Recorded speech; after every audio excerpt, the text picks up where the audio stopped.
Live, you're watching News Channel 11 at 5. Budget problems for one of the largest school districts in the Tri-Cities prompts questions and public outcry.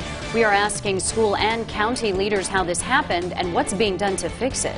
Two people facing animal cruelty charges after the death of a dog at a local training facility appeared before a judge today. We reveal why. A popular Johnson City restaurant is just days away from its grand reopening. We'll give you a sneak peek inside Chick-fil-A on People Street coming up. We begin tonight with the future of our region's largest public school system. It's in jeopardy tonight. Good evening, I'm Sarah Diamond. And I'm Josh Smith. Yesterday, Sullivan County's Director of Schools, David Cox, sent a letter to employees saying the school's budget approved by the Sullivan County Commission does not meet Tennessee requirements, that local funding per student is not less than it was the year before. As a result, more than $4 million from the state per month could be withheld starting next month. Without that money, the school system could temporarily suspend operations. Justin Soto spoke with school and county leaders to find out how they got here and how to prevent this from happening. Well, this afternoon, the Sullivan County Commission announced a meeting for next week to discuss the funding of the Board of Education. School system leaders say they need about $800,000 to be in compliance with the maintenance of effort.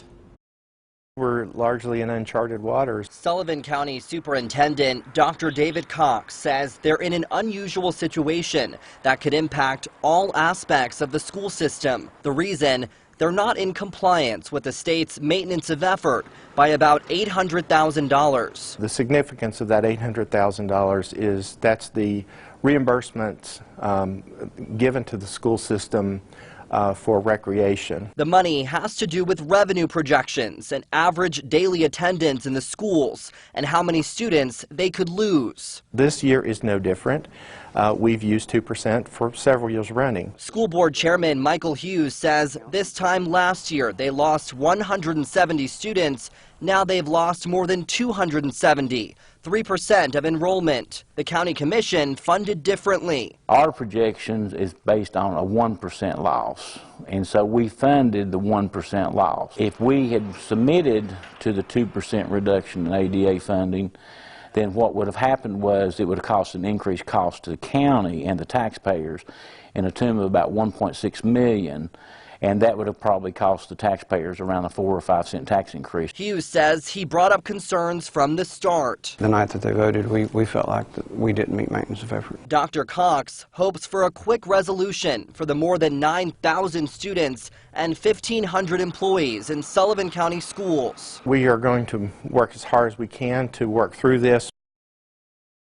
Without the state's funding, I'm told the school system could operate for only about a month before having to shut down. The Tennessee Department of Education sent a statement to us here at News Channel 11 saying in part the department issues BEP funds in accordance with state law, which requires the withholding of funding beginning October 1st if the issue isn't resolved. The department takes the withholding of funds very seriously, and it is an action we prefer not to take. Sarah, Josh?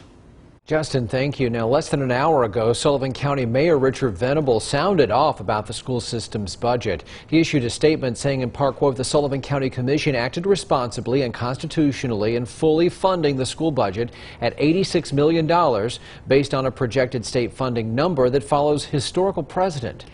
Mayor Venable went on to say, quote, seeking a blank check from the taxpayers of Sullivan County, the Board of Education picked its own lower BEP projection to insert in its current budget and then cried to the state that the Sullivan County Commission had not fully funded their budget request, end quote.